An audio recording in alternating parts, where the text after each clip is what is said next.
The Atlanta Braves are headed to the World Series for the first time in 22 years. 2021 marked the team's 4th straight division title, so we shouldn't be too surprised that they broke through and finally won the pennant, right?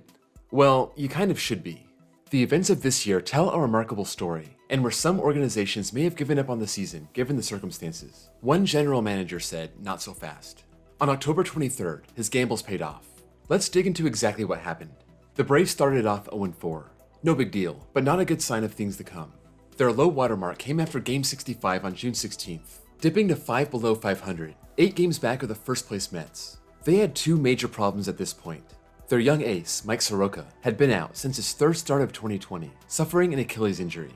He had a shot at coming back mid-season, but on June 24th, he re-tore that Achilles walking back to the clubhouse. The other issue was around their star left fielder, Marcell Ozuna, who was arrested and charged with aggravated assault against his wife on May 25th. He wasn't having a great 2021 through 48 games, but he just came off a shortened 2020 season where he led the league in homers and RBI, with an OPS of over 1,000 and a .338 batting average. That was a big bat being taken out of their lineup. The Braves won their game in Miami on July 10th, bringing their record to an even 44-44, but they lost their biggest star, Ronald Acuna Jr. He tore his ACL leaping for a ball in right field, and he was out for the year. Playing .500 ball 2 days before the All-Star break, missing your ace and 2 of your biggest outfield bats. Some teams may have thrown in the towel and tried to regroup for the next season, but the Braves were in a very weak NL East and found themselves only 4.5 games back. So the team's GM, Alex Anthopoulos, went for it. And I mean, he went for it. It started with a move to get Joc Pederson from the Cubs on July 15th, the day before the second half of the season started. This didn't really improve their lot. Heading into the trade deadline, they were still under 500 and 5 games out of first. July 30th would be a pivotal day for the Braves' 2021 season, and possibly their franchise history. Anthopoulos pulled off 3 trades. He got Jorge Soler from the Royals, giving up minor league right-handed relief pitcher Casey Kalich. Soler was only hitting .192 for Kansas City, 13 homers in 94 games, posting a .658 OPS. He turned it on for the Braves, playing in 55 games, but topping his Royals home run total with 14. He hit .269 with a great OPS of .882. Soler was a mainstay in the number 2 hole in the lineup until the last 2 weeks of the year. He started hitting leadoff and posted a .947 OPS during that stretch. Oh yeah, and the Braves were 10-1 while he was in that leadoff spot. Another big move on July 30th was getting Adam Duvall from the Marlins. They had to part ways with 25-year-old catcher Alex Jackson. Jackson got to play a lot more with the Marlins, but he ended the season with a negative WAR. On the other hand, Duvall led the National League with total RBI with 113, and he was just as good with the Braves as he had been with the Marlins, finishing the season with 38 homers. He had spent the last 3 years with the Braves before signing with the Marlins, so it's a move that made even more sense for Atlanta. The last move was to bring in Eddie Rosario from the Indians in exchange for Pablo Sandoval. The Panda had a couple pinch hit homers, but only hit 178 in 86 plate appearances, and it was just a salary dump for Cleveland.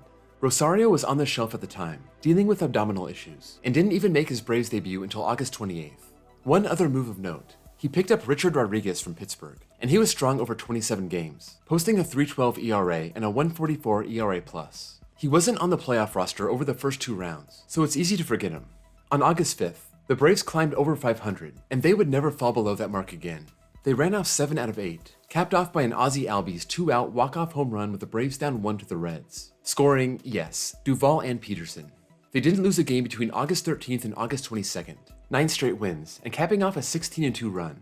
They started 5 games back, and by the end of it, they were 4.5 games up.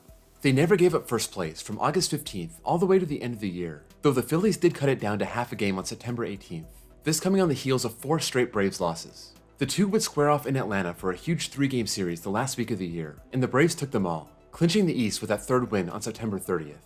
88-73. Not exactly setting the world on fire, but they punched their ticket to meet the 95-win and pitching-dominant Brewers in the NLDS. But the Braves had a secret weapon. Joc Pederson had a slightly below-average run with the Braves in the second half. 7 homers, 22 RBI, 249 average, 752 OPS, and a 96 OPS+. But from all his years in LA, he's proven himself to be a postseason performer. Even in the Game 1 defeat, Pederson came up in the top of the 8th and cut Milwaukee's lead in half with a pinch hit homer off Adrian Hauser. He came off the bench in the 7th inning of Game 2 and got another hit, but still couldn't earn a start for Game 3.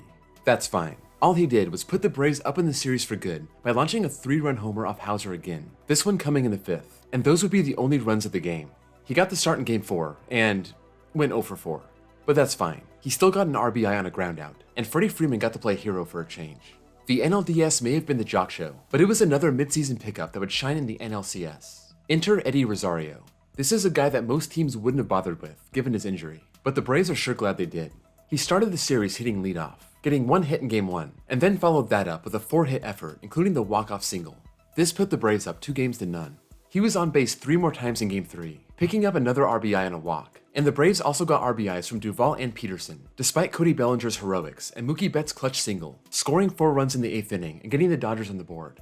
Game 4 was the game that solidified his MVP status. 4 hits, 4 RBI, including 2 home runs, with Adam Duvall following Rosario's first one to complete the back-to-back jacks. Rosario even got 2 hits in the Braves' futile Game 5 effort, then got 2 more in the Game 6 clincher, including the backbreaking 2-strike, 2-out, 3-run bomb off Walker Buehler in the 4th. He played a key role in 3 of the 4 wins, batting .560, slugging over 1,000, posting an OPS of 1647, and tying an all-time LCS record with 14 hits. Just a note, the other 4 guys who got 14 hits all did it over 7 games. Rosario only needed 6. Will the Braves win the World Series? Who knows? The Astros are the better team on paper, but this can go either way. Regardless, this season has been remarkable. They were bad early on. They lost their biggest outfield bats mid-season, but Alex Anthopoulos believed in his team, and he was about as aggressive as any GM I've ever seen at the deadline, overhauling his whole outfield and getting great production out of his pickups and world-class performances in the playoffs. So that's all for this story. If you enjoyed this video, be sure to give me a like, and also give me a sub if you like baseball content. I have a ton more on the way. Thank you all for watching, and I'll see you all next time.